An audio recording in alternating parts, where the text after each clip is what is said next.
Welcome to Daily Wisdom, Walking the Path with the Buddha, a podcast shared by David Roylance. This podcast is dedicated to guiding you to completely eliminate the discontent mind and the suffering it causes by attaining enlightenment. Learn and practice the teachings of Gotama Buddha that will guide you to fully attain a peaceful, calm, serene, and content mind with joy. To support this podcast, visit patreon.com/supportbuddha or visit buddhadailywisdom.com, where you will discover a full range of courses, retreats, and online learning resources to assist you on the path to enlightenment. Now, here's our teacher to share more.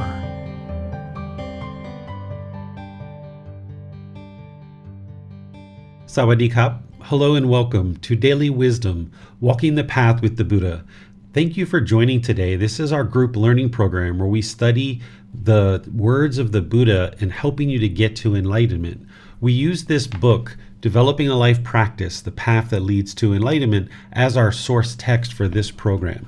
This is a 7-month program where we study on Sundays each individual chapter in the book, and today we're on chapter 19. And then once we get to the end, we actually restart the whole program from the beginning again. But students can join at any time and start to learn with us. So I'd like to welcome all of you to today's class. Today's topic in chapter 19 is titled The Difficult Human Existence: Sickness, Aging, and Death. This is where you learn a little bit about the life story of the Buddha, and you understand what motivated him in order to go on this journey to actually attain enlightenment. And you start to understand some of the most difficult challenges that human beings experience, which are sickness, aging, and death. These are the 3 things that are very, very challenging for a human being to face and to experience, particularly in the unenlightened state. Once the mind's enlightened, these things aren't difficult at all. They're deeply understood. But in the unenlightened state, sickness, aging, and death is quite a challenge. So I'm going to be explaining to you a bit about Gotama Buddha's life story in today's class and giving you kind of an overview of what that was like. And then we'll go into discussing sickness, aging, and death and how to actually deal with this as a individual who's on the path to enlightenment and aspiring to get to the point where these things no longer shake up the mind. As we go in our class today, you're always welcome to ask questions. You can put those into Facebook, YouTube, or Zoom, or in Zoom, you can electronically raise your hand and ask any questions that you like. So Gotama Buddha's life story really starts out with his birth, being born into a royal family. His mom and his dad were part of a royal family. His dad was the king, his mom was the queen, and at his birth, his mom had a very difficult time in order to deliver him. During the lifetime of Gotama Buddha, who at this point is Siddhartha Gotama, he's not yet an actual Buddha. Siddhartha Gotama was obviously in his mom's stomach, and as she is nearing closer to the point where it's time to deliver the baby, it was customary during her lifetime to go back to her homeland and actually deliver the baby at her parents' home.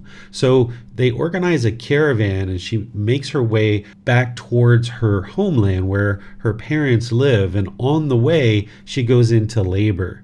And they stop the caravan and she gets out of the caravan and goes over to a tree and reaches up and grabs onto a branch of a tree.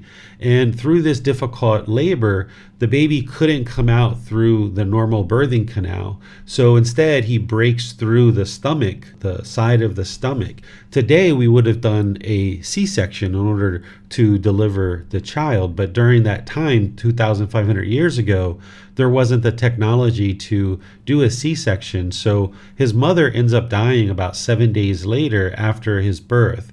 And as also was customary during this time frame is that if the mother died during birth or shortly thereafter, your sister would adopt your children and essentially raise them as their mother. So his mother, biological mother, dies 7 days after his birth, but then the mother who raises him is actually his aunt. And during the birth of Gotama Buddha, it's said in the Pali Canon and other places that Gotama Buddha started to walk as soon as he came out of his mom's stomach. He took 7 steps and lotus flowers were blossoming under his feet. And he declared in speech that this will be my last birth. I think that this part of the story is probably an embellishment of the story, because if this part was actually true, that you had a child and they immediately walked and they had lotus flowers blossoming under their feet and they could speak right away, you would kind of know what's going to happen with this child most likely.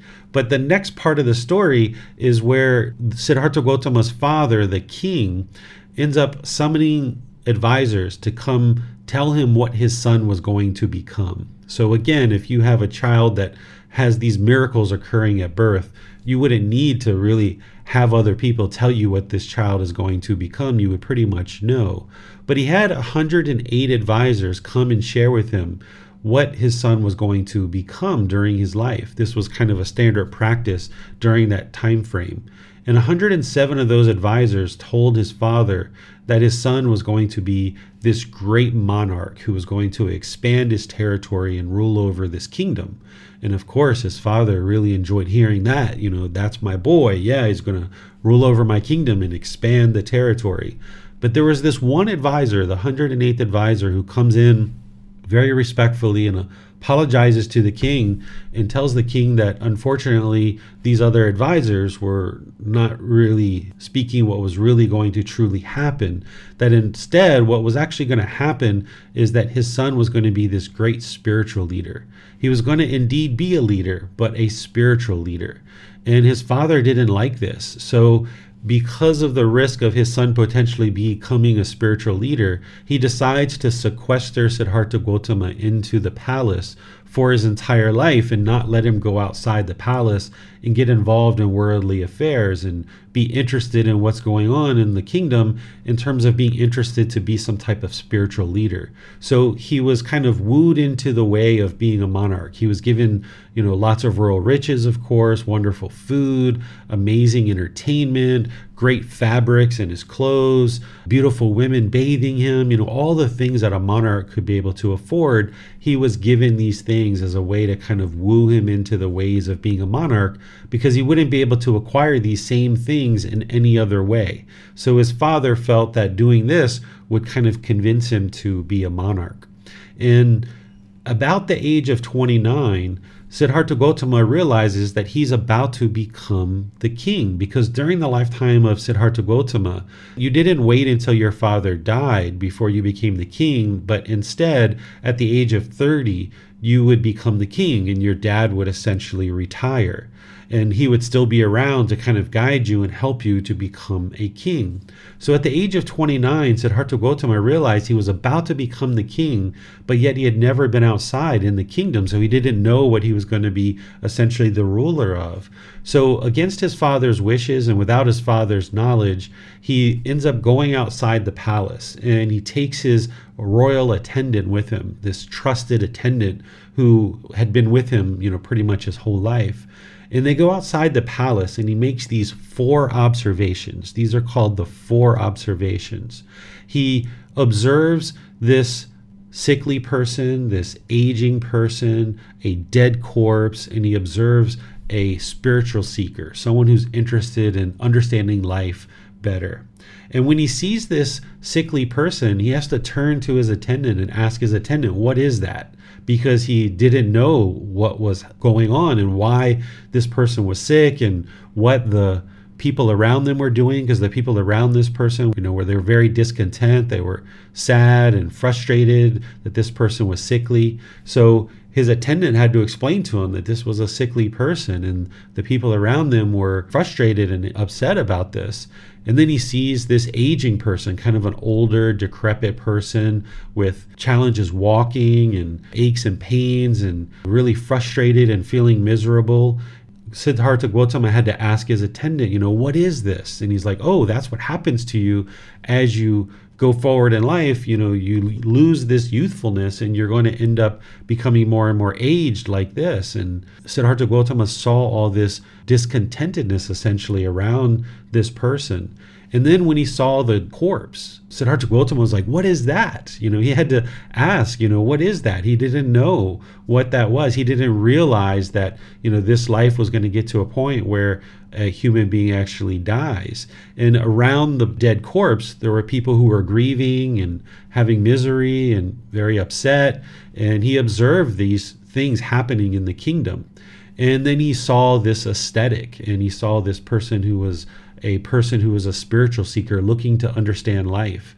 And what Siddhartha Gautama realizes is that he feels like the kingdom is full of all this misery and all this despair, which he hadn't been exposed to in his early life. Up to age 29, he was being wooed into the ways of being a monarch, and he didn't see these things, that people were always treating him very well, and he didn't know that there was all this misery in the kingdom. So he decides that he would like to do that spiritual seeker stuff. He would like to essentially become a monk. He would like to give up the worldly possessions and go out and experience life and try to figure out the answers to these problems that he saw with sickness, aging, and death, and all this discontentedness that was occurring around the people that were experiencing sickness, aging, and death. He didn't understand what was causing all of this at the time because he was not yet enlightened. He was not yet a Buddha. His mind was still unawakened. He was still unenlightened. But he understood enough that when he decided that he was going to leave the palace, he knew that if he went to his wife and talked to her and hugged her and kissed her and said goodbye, or they had an infant at the time, so his young son was just an infant, and if he went to his infant and hugged and kissed and said goodbye to his son, that perhaps he wouldn't actually leave. So he just looks in on them at nighttime and sees them sleeping, and he decides to leave the palace. And once again, he doesn't understand, craving, desire, attachment. So when he leaves, he takes with him his favorite horse. He takes his royal attendant with him, and they leave from the royal palace. And as he journeys away farther and farther from the palace, he starts shedding things. And one of the things that he sheds is he lets his horse go. He asks his attendant to leave, letting him know that he was a very good attendant, and asked him to go about his life. And then he decides to cut off his hair. During the lifetime of Siddhartha Gautama, the way that people in the kingdom knew that you were part of the royal family is that you had this long, flowing, beautiful hair. Because nowadays, if we were interested in knowing who's the king or the queen, we would just have pictures, and people know who's the king or the queen by pictures and photographs. But during that time, that technology didn't exist. So the way that people would know that you're part of the royal family is you would have this long, beautiful, flowing hair, because it would only be the royal family that would have the time and the resources to be able to care for this hair. Us commoners who are out in the fields laboring away or working in our shops, we wouldn't be able to have this long flowing hair because it would get all knotted and tangled and dirty. So we needed to have our hair shorter so that we could more readily care for it when we were doing all these laborious jobs. But the royal family could sit around with this long hair. They didn't really have as many things to do. They could have workers who were brushing their hair, washing their hair, caring for it. So if you had really long, beautiful flowing hair, people knew that you were part of the royal family. So by Siddhartha Gautama cutting off his hair, this is a way of essentially saying, to himself and making the commitment that I'm never going back.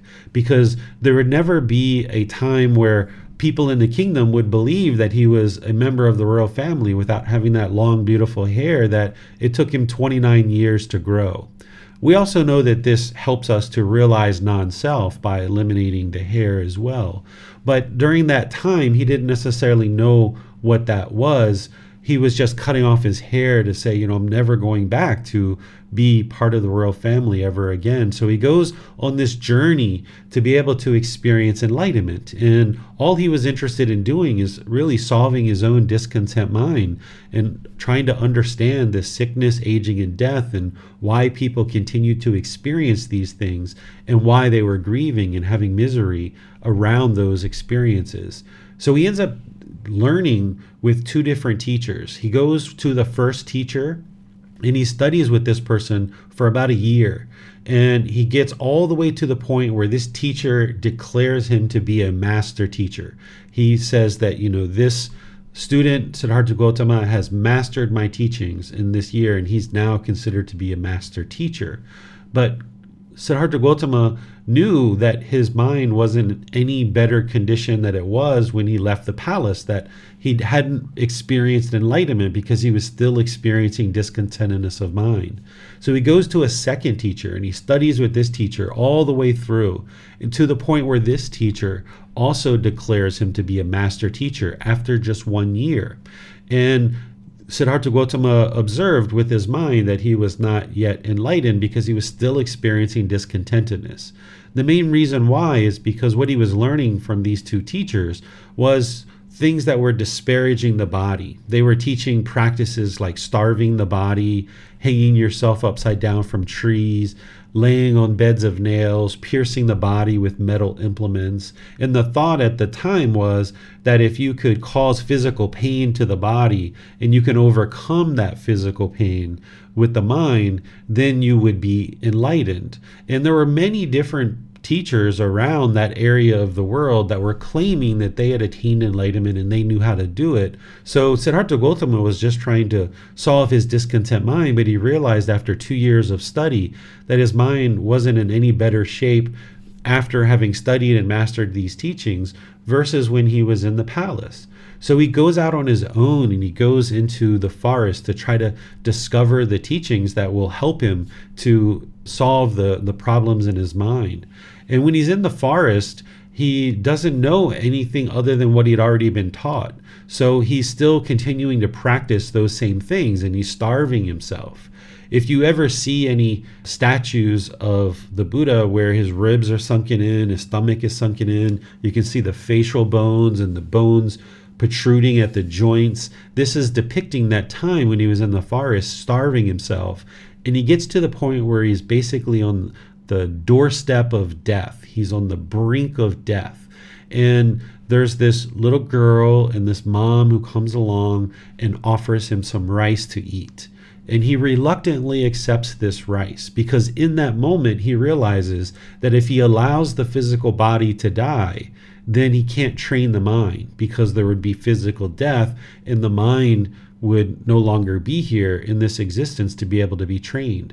So he realized that his life in the palace, having all these sensual pleasures and having everything that he could imagine, that wasn't going to lead to enlightenment. But also this starving the body and disparaging the body and causing all this physical pain, that wasn't going to lead to enlightenment either. So he starts to understand this middle way, that he can start trying to work on this middle way where he does eat, but he just doesn't gorge himself and have all these sensual pleasures, but he's also not starving himself either. So he eventually gets to the point where he decides to just only eat 1 meal a day so that the body can get some nourishment, but he's not gorging on the food.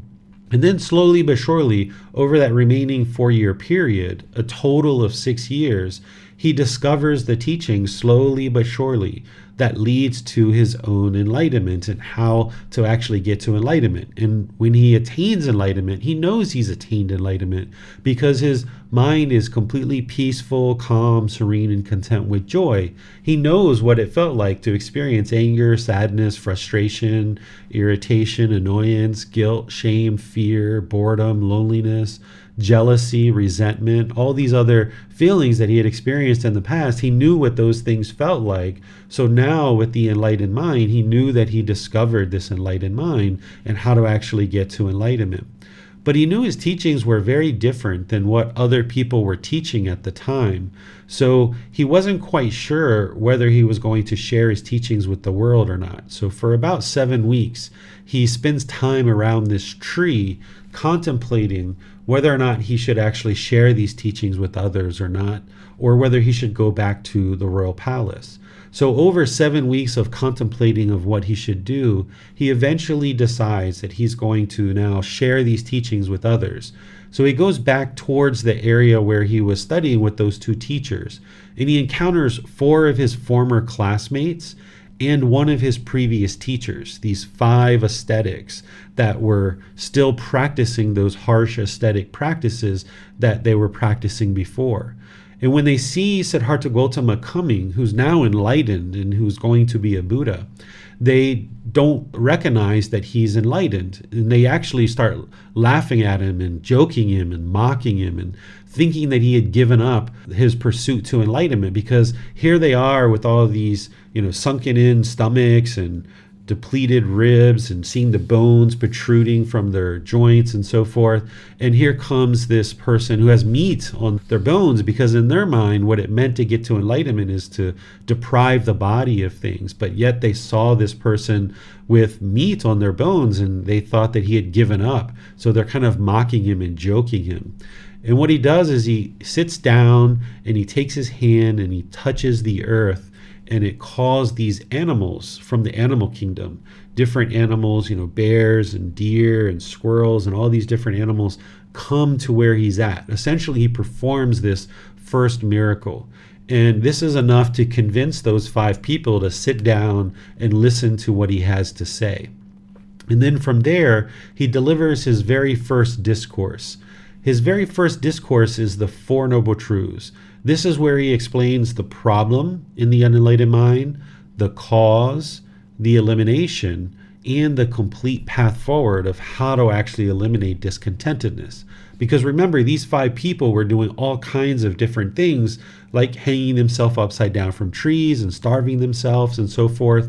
So in 4 simple statements, Gotama Buddha explains what the problem is with discontentedness. He explains the cause being craving, desire, attachment, this mental longing for something with a strong eagerness, the mind's craving permanence. And then he explains that you can eliminate that discontentedness through eliminating the craving, desire, attachment.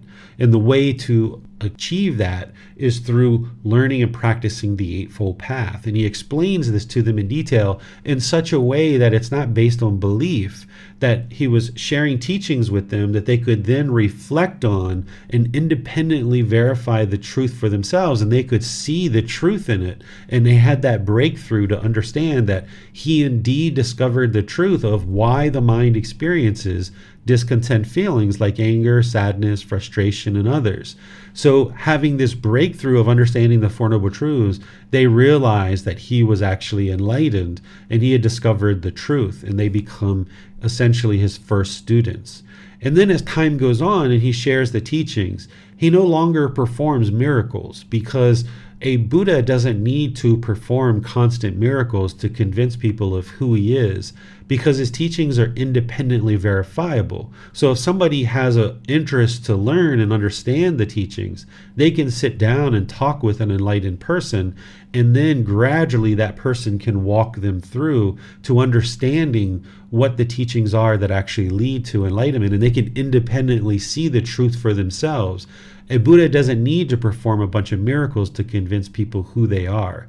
And in fact, it actually helps a Buddha that people don't necessarily know who they are, because then he can observe the condition of their mind more readily. So as he's teaching, more and more people come to join him. In fact, there's many different teachers who are teaching that it's their teachings that lead to enlightenment. And they would sometimes come and talk with the Buddha and asking him questions, and they would bring their students along with them. And sometimes in this conversation, the other teacher would get angry and frustrated and get up and leave, because what the Buddha was sharing was so different than what they were sharing. And in that moment, that teacher's students knew that their teacher wasn't enlightened, because they got frustrated and angry and got up and left. So those students would then become students of the Buddha. And then sometimes the conversation went so well that this other teacher recognized that they weren't enlightened, and in fact the Buddha was enlightened, and then they would become students of the Buddha and bring their students along with them. But even still, all the way to the end of Gotama Buddha's life, there were other people who were teaching other teachings that were claiming that it was their teachings that led to enlightenment and not the Buddha's. So his teaching continues to the point where he has more and more and more students coming to learn with him, and countless people get to enlightenment during his lifetime. And more people started understanding that he was in fact a Buddha, because there's three main criteria that make a Buddha a Buddha. Is one, they need to discover the teachings that lead to enlightenment on their own, independently, without the help or guidance of any teachers. So even though the Buddha had those two teachers, those teachings didn't lead to enlightenment. It wasn't until the 4 years on his own that that's what actually led to his true enlightenment. So he discovered the teachings independently on his own that led to enlightenment. That's the first criteria. The second criteria of what makes a Buddha is that they dedicate the rest of their life to sharing their independently discovered teachings, and countless people become enlightened during their lifetime through the teachings that they discovered and that they're now sharing as a teacher. And then the third criteria is that once they die, that they've left the teachings in such a condition that countless more people can continue to get enlightened after their lifetime. And this is what determines that a Buddha, is they independently discover the teachings that lead to enlightenment. They dedicate the rest of their life to sharing the teachings and helping countless people get to enlightenment during their lifetime. And then they preserve their teachings in such a condition that countless more people can get to enlightenment after their death. And this is how we know that Gotama Buddha was indeed a Buddha, because he meets all three of those categories, all three of those criterias. And this is also why not everybody during his lifetime was necessarily convinced that he was a Buddha, because they didn't necessarily know what his teachings were, because they weren't studying his teachings. But for the people that were studying and learning and understanding his teachings, they could observe that the condition of their mind was improving. And if they saw that these three criteria were being met, they knew that this individual was a Buddha, because they knew what it felt like and what they were experiencing previously when they were angry and frustrated and all these other discontent feelings. And now, having learned the teachings with this person and seeing the drastic improvement to the condition of their mind in such a short time frame, they knew that these teachings were very penetrating and that this person was indeed a Buddha. But it wasn't until after he died that people really truly knew that he was an actual Buddha, because there they could see that all three criteria had actually been met. And then as he works his way to enlightenment, he actually discovers what is causing the discontentedness and what is causing sickness, aging, and death. He understands this sickness, aging, and death through the teachings that he discovers, is that he realizes that the reason why people experience sickness, aging, and death is because of this universal truth of impermanence, that it's not possible for this physical body to be permanently healthy. It's going to experience sickness. It's impossible for this physical body in this existence to not experience any sickness. And it's when the mind is craving and yearning and longing for permanent health that it becomes discontent. And then when the body's sick and the individual can't go to work and you can't see the same friends that you saw, you can't necessarily eat the same foods, the taste of the food isn't necessarily there, or the smell isn't there, then the person's more and more discontent because their mind is attached and craving these things. So as long as the mind is craving permanent health, then it's going to experience discontentedness when the body is sick, not realizing that sickness is part of this human existence. And the same thing with aging is that as the physical body ages and we start feeling aches and pains, and it's a little bit more challenging for us to walk and all these other things, if the mind is craving permanent youthfulness, where the mind thinks that it should be permanently youthful, then it's going to experience discontentedness when the body is aging. And then when there's death and somebody's getting close to their own death, or they experience death of people that are close to them, then the mind is going to experience discontentedness if it lacks the wisdom of the universal truth of impermanence. Because if the mind is craving and yearning and longing and holding on to existence and wanting to exist in this world, then when you get close to death, your mind is going to be discontent because you're holding on to existence and you're holding on to all these material things in life, wanting these things to be permanent when the mind doesn't understand that they're impermanent. And the same thing when people around us die and the mind is grieving or it's sad, it's because the mind is craving permanence, wanting this person to be permanent. The same reason why people grieve and cry at a funeral is the same reason why they grieve and cry at a wedding, for example, is because the mind is craving permanence, wanting this son or this daughter to be with them permanently and not being willing to let go. The mind isn't willing to let go, so the mind grieves and has sadness. It wants to hold on to the son or daughter permanently. This is why you might have had parents when you went away on vacations or college, or if you went away for any period of time, parents can sometimes get sad or angry or frustrated when their children are leaving, even though it should be a very joyful experience that they've done a great job as a parent, that now the child can move on with their life and live a more independent life. But instead, sometimes the parents or grandparents or brothers and sisters are grieving at a wedding or when you go away to college or something like that. And it's the same reason why the mind is grieving at death, is because the mind's craving permanence.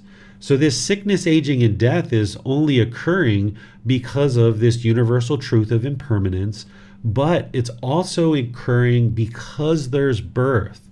As long as there's birth, there's going to be sickness, aging, and death.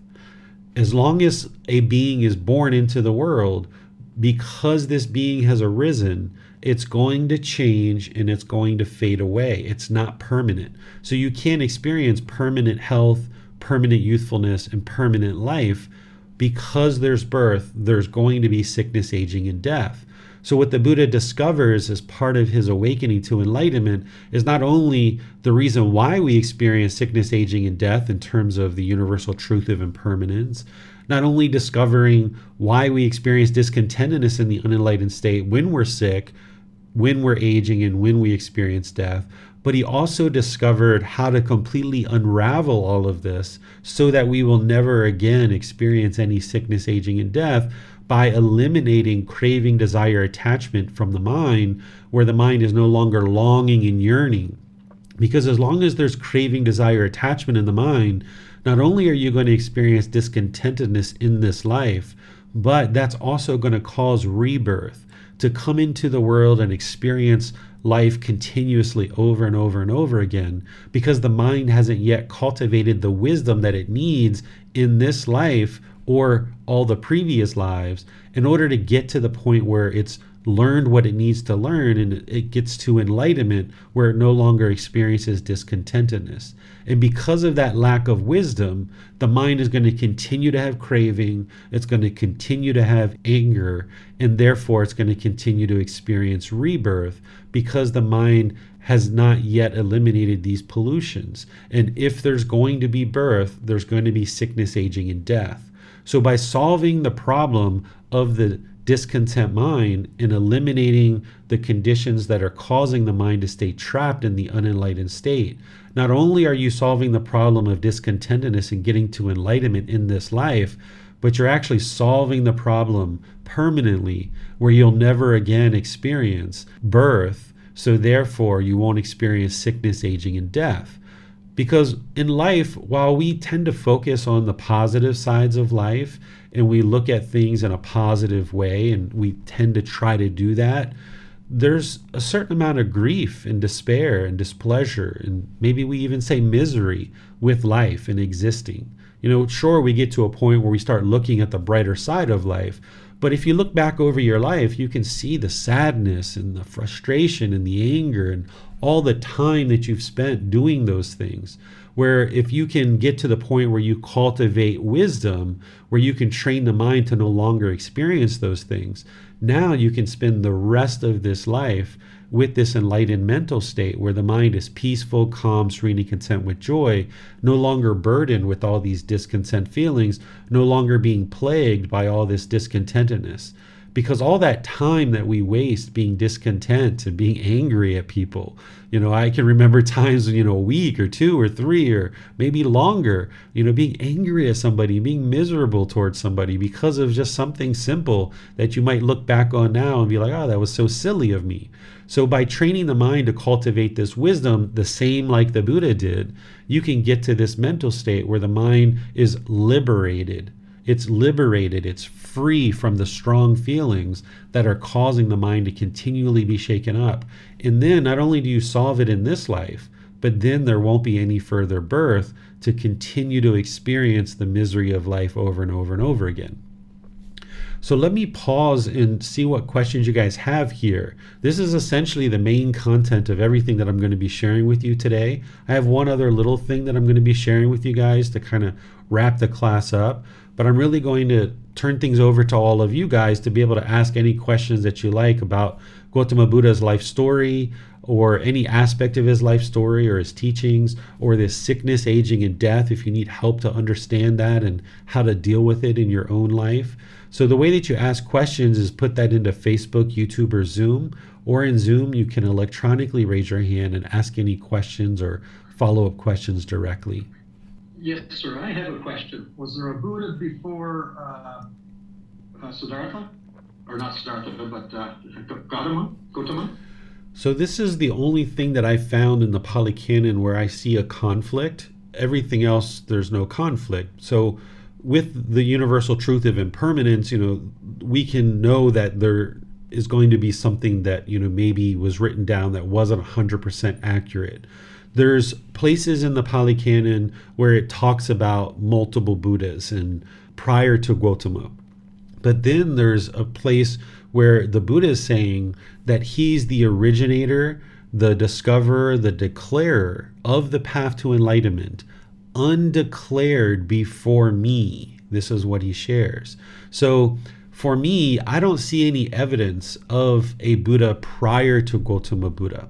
In fact, we know that prior to humans at a certain point, we weren't even able to communicate with each other. We didn't have spoken communication. We surely didn't have written communication. It was only at a certain period of time that human beings were able to start communicating with each other. So while there's places in the Pali Canon that talk about different Buddhas and reference different Buddhas, there's this other place where Gotama Buddha is describing that this path to enlightenment was undeclared before him. So for me, I tend to think that he was the only Buddha because I don't have any evidence in my hands of anything prior to him that existed that was from a Buddha prior to him. But there's surely people out there, for good reason, because it's in the Pali Canon, that feel there were Buddhas before Gotama Buddha. But what I would encourage you to think about is that it really actually doesn't matter if there was one Buddha, if there was 10, if there was 100, or there was 100,000 Buddhas. Because right now in the present moment, you're in existence, you're a human being, and you have a discontent mind, and it's unenlightened, and it's a Buddha's teachings that are going to lead to your enlightenment. So by learning and practicing the Buddha's teachings and getting to enlightenment, that's the problem that we're all looking to solve, and that's what you need to do in order to eliminate this discontent mind and get to the enlightened mental state. So if there was 1 or there was 100 or there was 1,000, it would be wonderful to know with 100% certainty, but that information isn't going to be something that we can know with 100% certainty because of this conflict in the Pali Canon.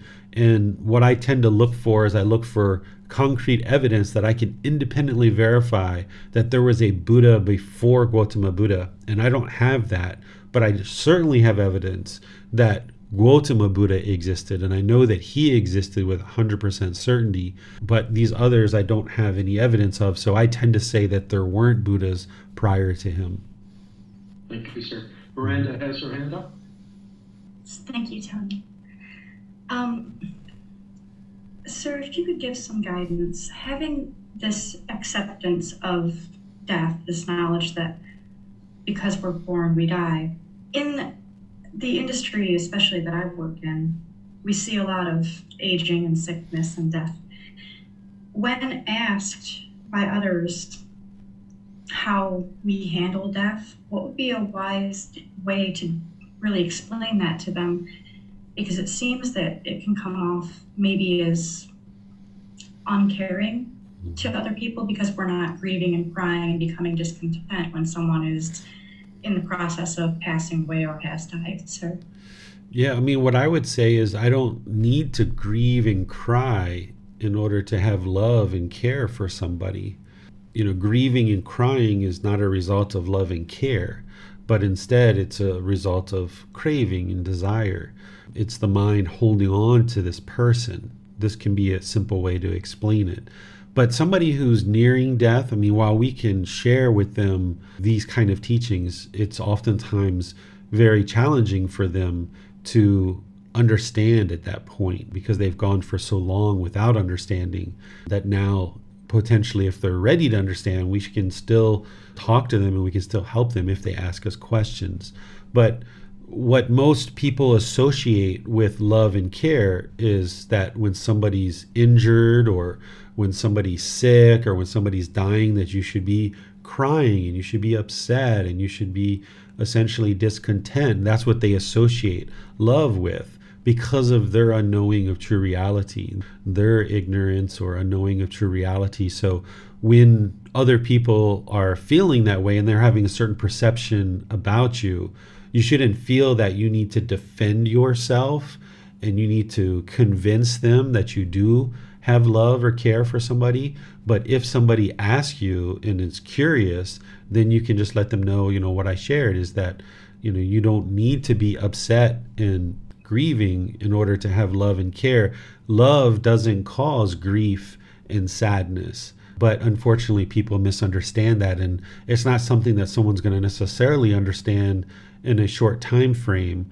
But you should always make sure that you're not in a situation where you're feeling like you have to defend yourself and convince other people that you do love somebody. Because if they have the perception of that, and that's the perception that they're going to cling to, then there's nothing that you can do to help them let that go. If they're asking you questions and they're interested to know, and then you can help them to see, then okay. But if at any point in the conversation, they get angry or they start being disgruntled or disrespectful and they're still clinging to their perceptions, it's better to just walk away from it and not even feel a need to try to convince that person otherwise, because they're just going to keep clinging to their perceptions.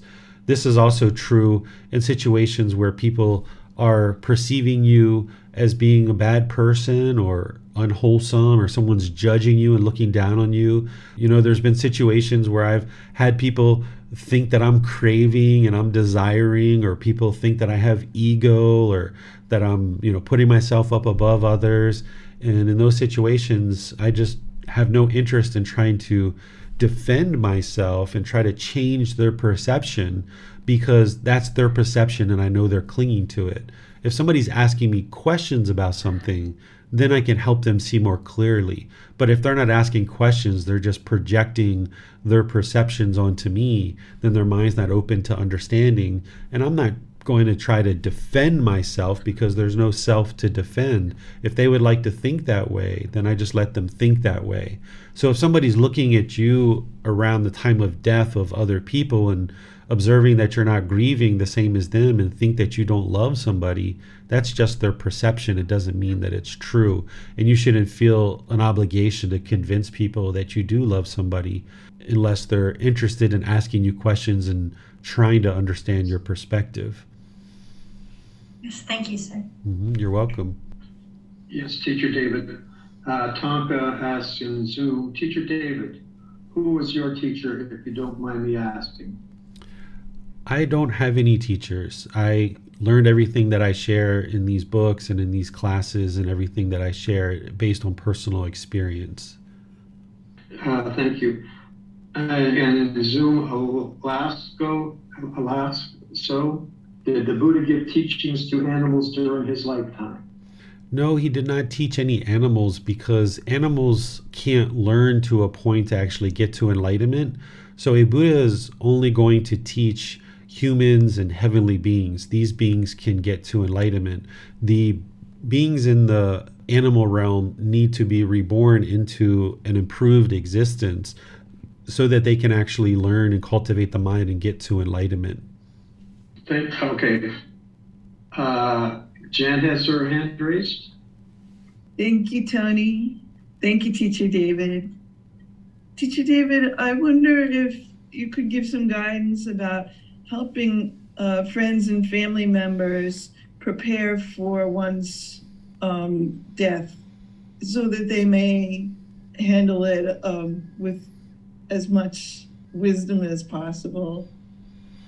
Yeah, the best thing to do is train the mind to let go. The mind is going to be holding on to relationships, to possessions, to so many things. This is where some people, as they age, they start letting go of things, right? Like my grandmother, as she was younger, she accumulated a lot of things, but then as she started aging, she started just giving things away and giving things away and giving things away, even without having understood the teachings of the Buddha. But this is the best way for someone to prepare for death, is to give things away. I mean, the best time to prepare for death is 6 years old, 10 years old, not literally preparing for death, but by training the mind to get to enlightenment early in life like that. By the time you get to death, you'll have cultivated plenty of wisdom and death will be no issue for you whatsoever.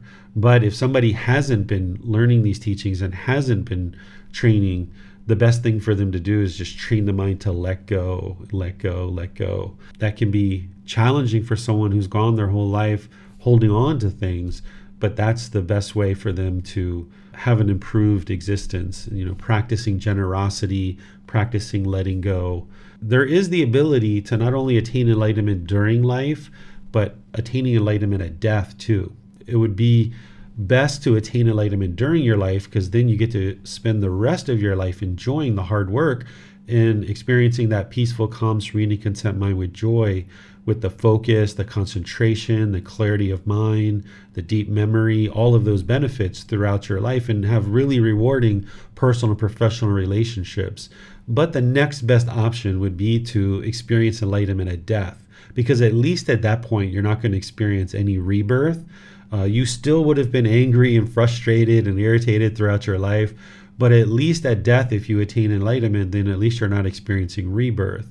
So the best way to potentially get to that is to train the mind to let go and not hold on to existence and not hold on to all these things that are around us, relationships, possessions, and things like that.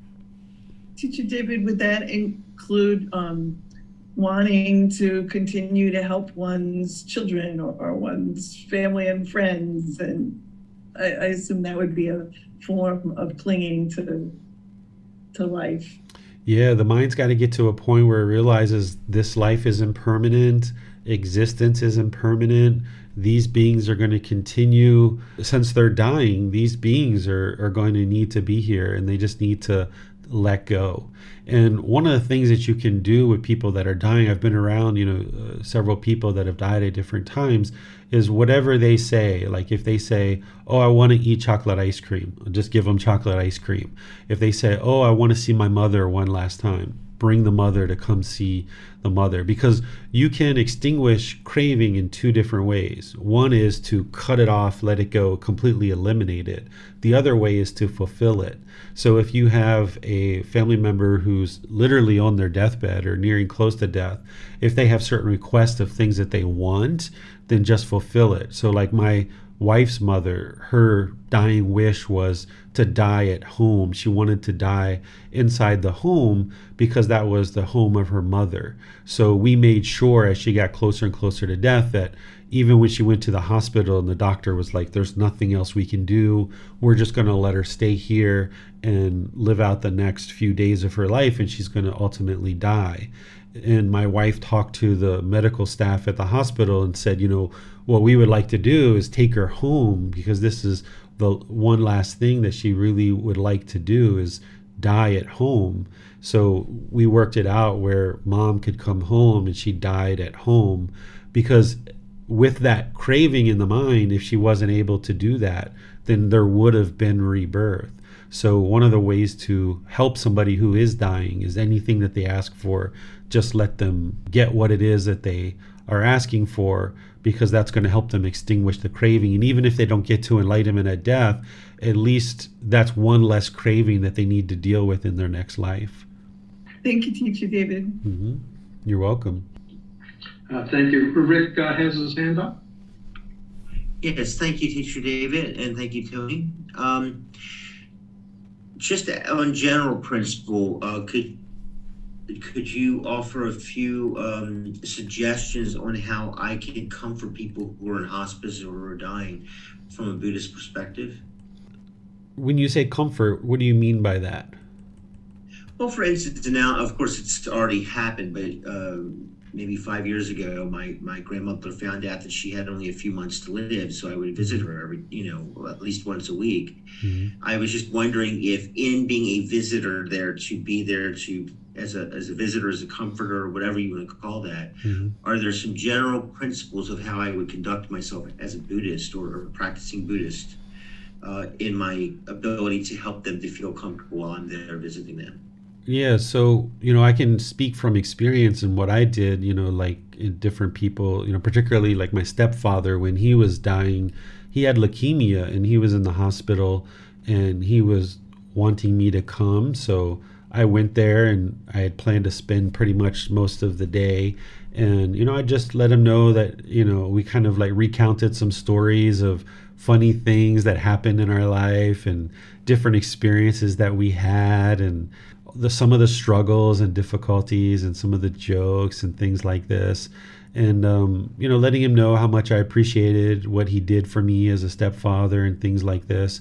And then, as I knew that my visit was going to come to an end and I knew that I wasn't going to be coming back, I talked with him and let him know, like, okay, I'm going to be leaving soon and I'm not going to be able to come back because have this company that I was running at the time and had all these obligations, but I cleared my schedule to be able to come here and spend time with you. What else would you like to talk about? What are the things, just kind of like letting him explore in his mind any and all cravings that he might have had associated with me, and having conversations with me so he could get to the point where he could let that go.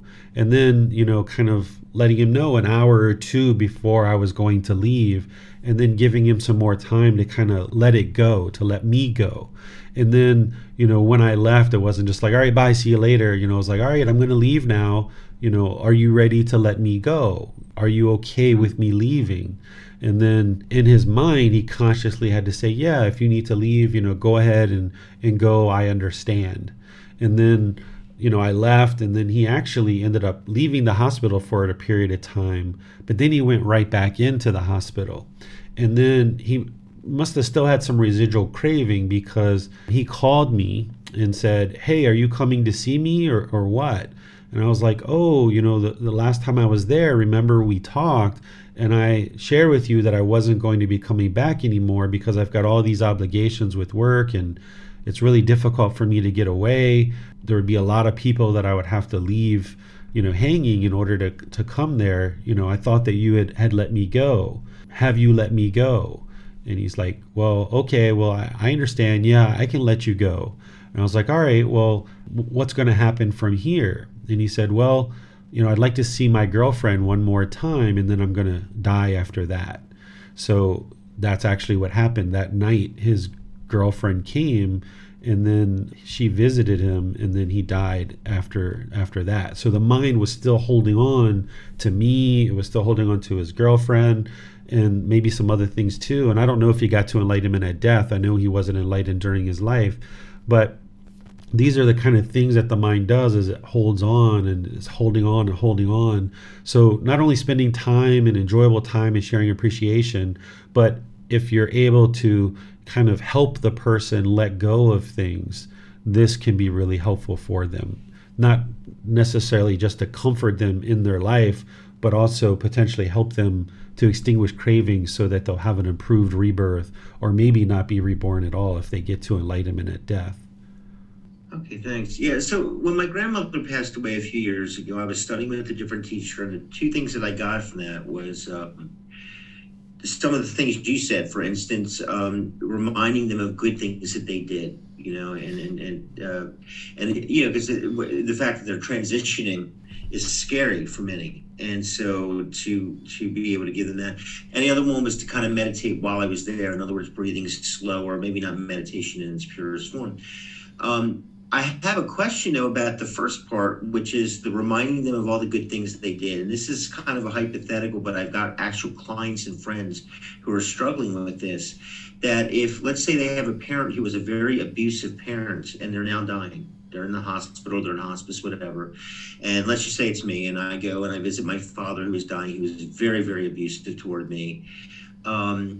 Do I just remind him of all the good things he's done, or if he brings up the abuse or anything like that, or if I'm still holding on to stuff like that? How would I approach that part of it, these unresolved conflicts? Yeah, what you would like to do is resolve all that stuff before someone gets to their deathbed. This is why I teach the contemplation of death, like long before people are starting to get near death in your life.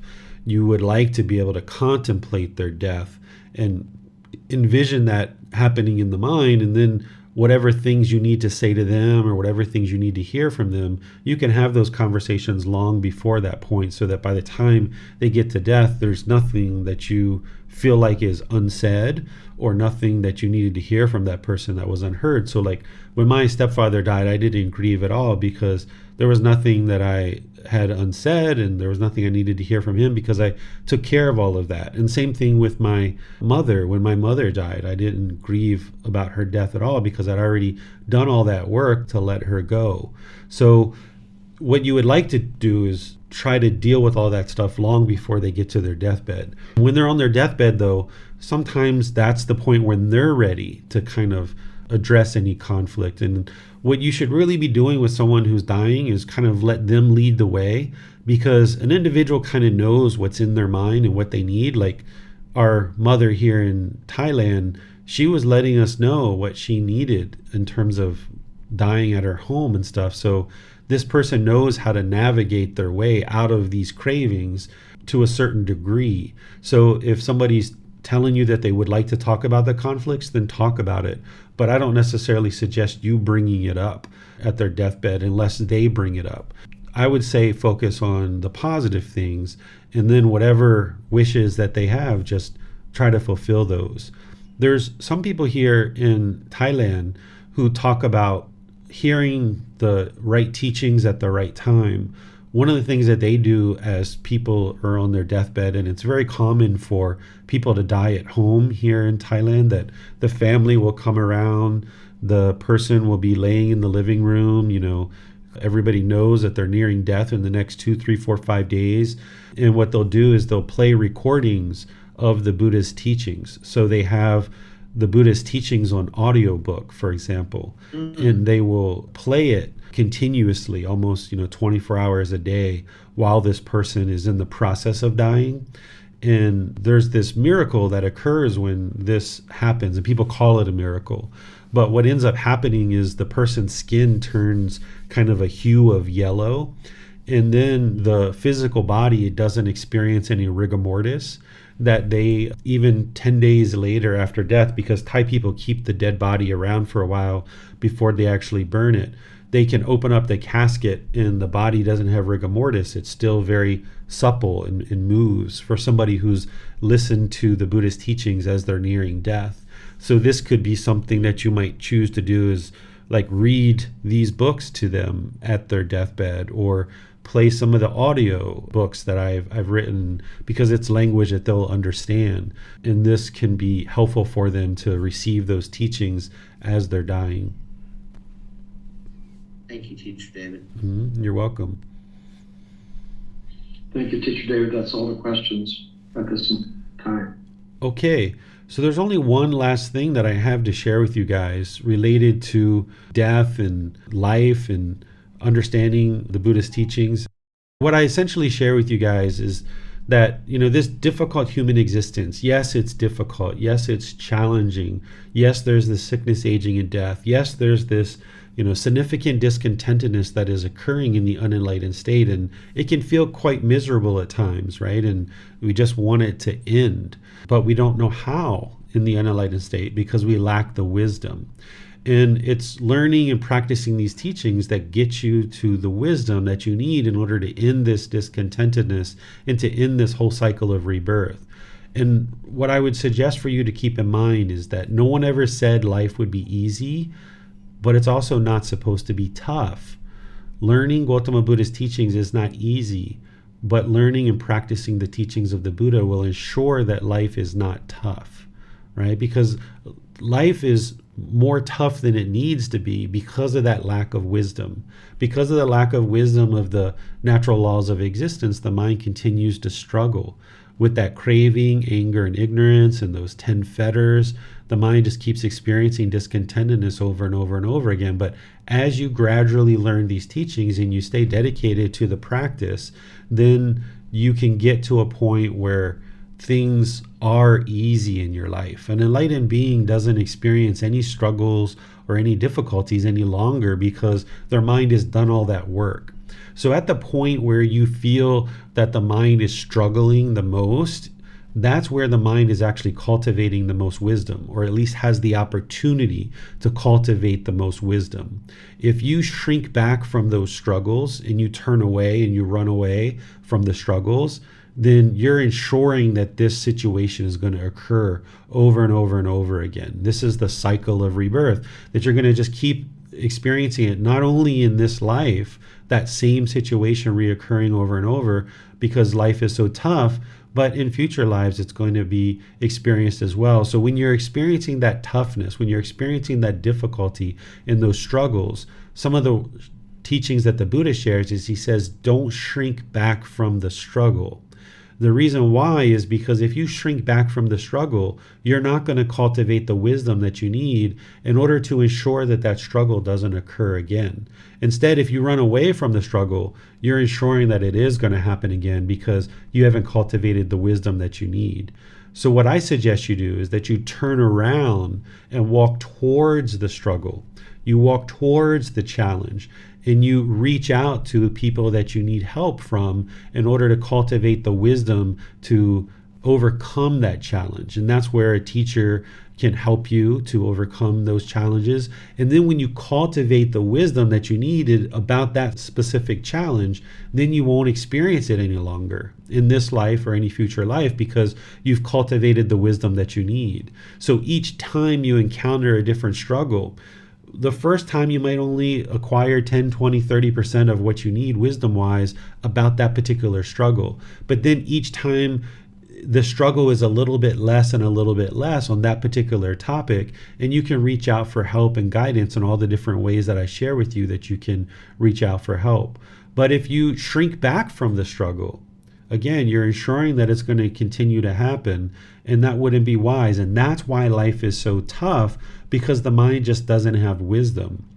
It's not that you're a bad person. It's not that the people around you are bad people. It's just that people lack wisdom of these natural laws of existence. And when you learn and you practice the teachings, then you can cultivate this wisdom of how to eliminate craving and anger in those 10 fetters. Because as you cultivate that wisdom, then life is so fulfilling and so enjoyable that you're never experiencing any anger or frustration or any of those other discontent feelings ever again, because you understand why all these things are happening around you.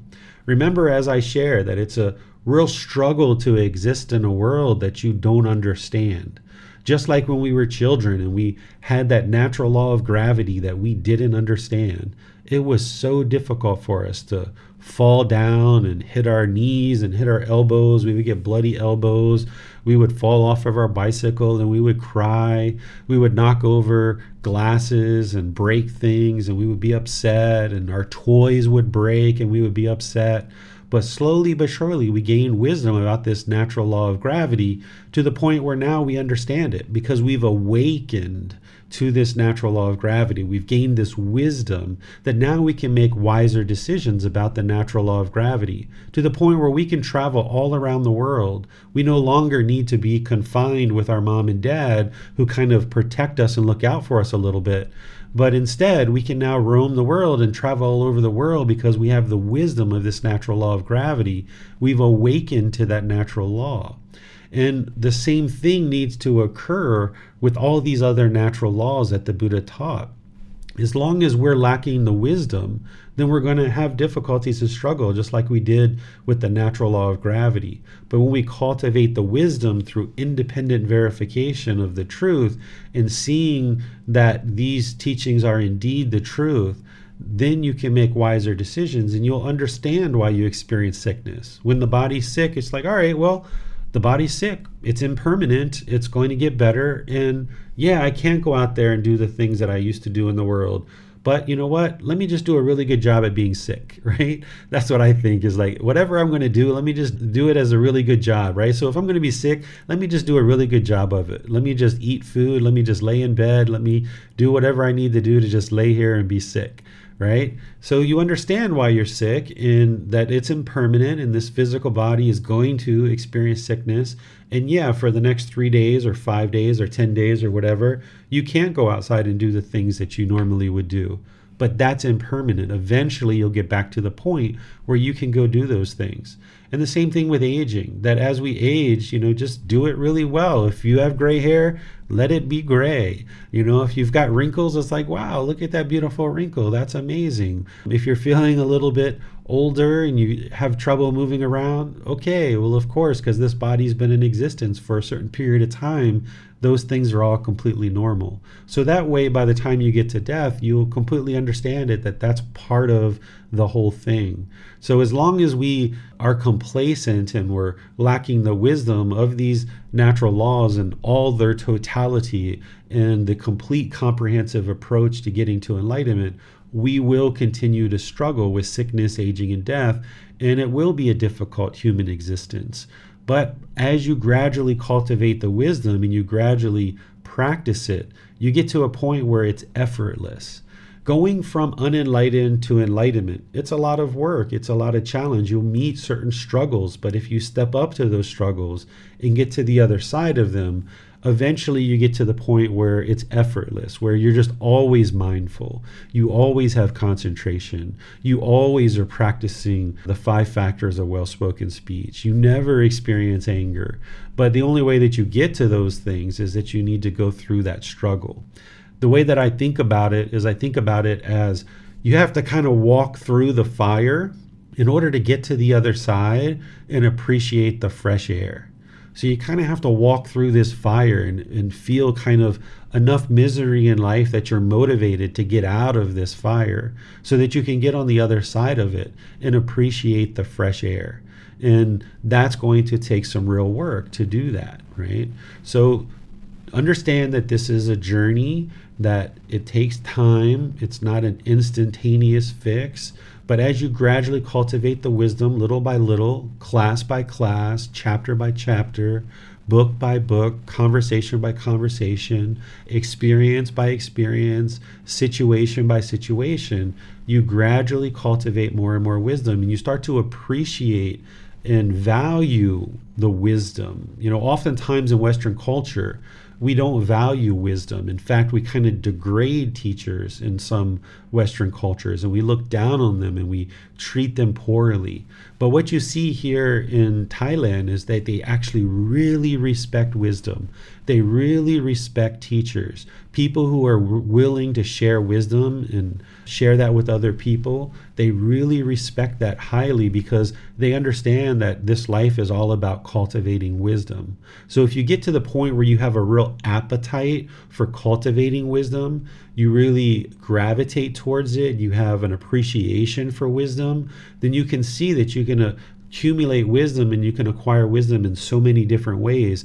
And the Buddha's teachings is just one aspect of wisdom that you're going to need in this life in order to get to enlightenment. But there's a lot of other wisdom out there in the world too, that if you develop this kind of life practice of cultivating wisdom as it relates to the Buddhist teachings, then as you do that more and more, and you learn how to learn, you learn how to reflect, and you learn how to practice, you can then apply those same skills to other areas of your life, no matter what it is that you're looking to do. If you're trying to learn a new skill or develop a new career, or you're a new parent and you are interested in learning how to be a better parent, always looking for how to cultivate wisdom. This is what's going to ensure that life is not tough. It's not easy to cultivate wisdom because you have to do work and you have to be sure that the mind is not complacent. But if you can get to a point where you take joy in the cultivation of wisdom and you really appreciate the cultivation of wisdom, then it becomes easier and easier because it doesn't feel like work.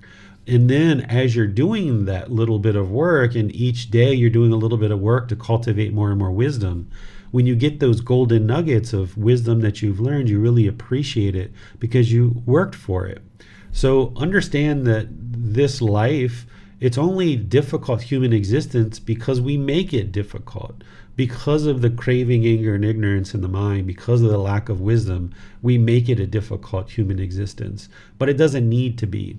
As we cultivate more and more wisdom, we can get to the point where life is just so easy.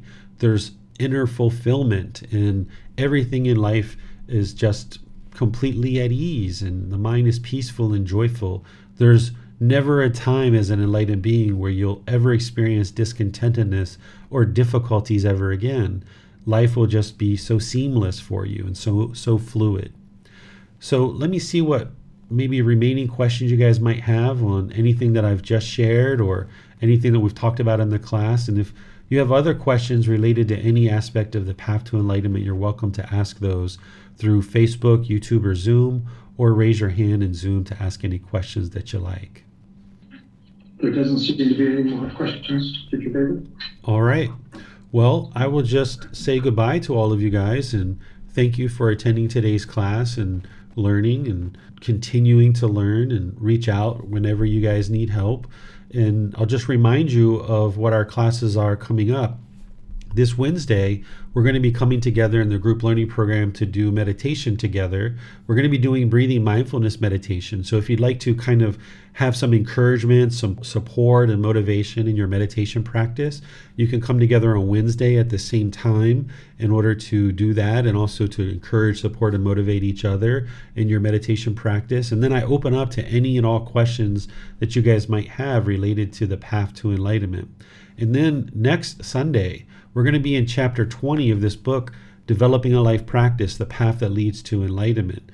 This chapter is titled Animal to Human, the Evolution of Our Consciousness. This is where I'm going to help you guys see these animalistic instincts that are very common in the unenlightened mind, and how you've evolved from these countless animal existences into this human existence.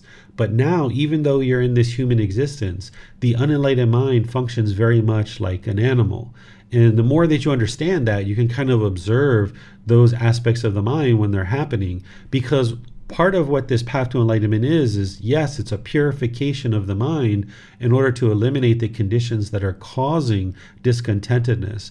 And as part of that, what you're doing is you're becoming a better and better human being, essentially. You're functioning more and more as a human being. This is why when you get to the first stage of enlightenment, you're reborn back into the human world, because you've become more and more like a human. Where when we're not in that first stage of enlightenment, we're reborn into the lower realms, into hell, animal realm, or afflicted spirits.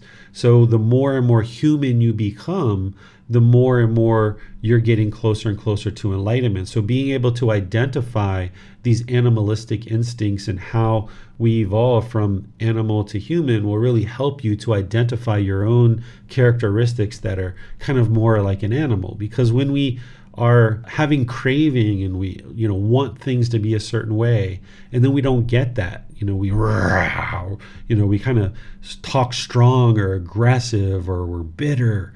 This is like an animal roaring and kind of trying to fear the other animals into doing things our way. That's what we did in our animal existences, and that's why we still do it in the human existence as an unenlightened being, because we're functioning very much like an animal.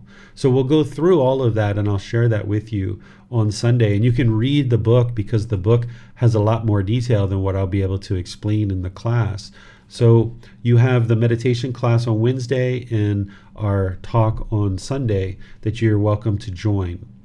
And then, of course, on Saturdays, we do the Pali Canon and English study group. We're in volume 11 now, chapters 111 through 120. So you're welcome to join that if you like. And both of these chapters, by the way, or this chapter in the book that we're in the group learning program, in that book, volume 11, it's all about the cycle of rebirth. So as you guys probably know, when you're first starting to learn, I usually suggest for people to postpone any investigation of the cycle of rebirth until later, after you have more of the foundation of the Buddhist teachings under your belt before you actually approach the cycle of rebirth. So in this first book, volume 1, this is kind of like the first place where I start introducing you a bit to the cycle of rebirth and helping you see the connections between your human existence now to the animalistic tendencies and instincts and existences that we've had in the past. So you should think about reading that chapter before class and or after class to help you to understand a bit of that. So I'll see you guys in perhaps one of these future classes. Have a very wonderful and lovely rest of your day. We'll see you next time. Sawadee ka. Thank you for listening to this podcast. To provide support for this podcast, visit patreon.com/support Buddha. To access more teachings, visit buddhadailywisdom.com. There, you will discover a full range of courses, retreats, and online resources to assist you on the path to enlightenment. Remember to establish a daily, consistent meditation practice, along with learning and practicing these teachings. A well-developed meditation practice is the foundation in which to train the mind to attain enlightenment.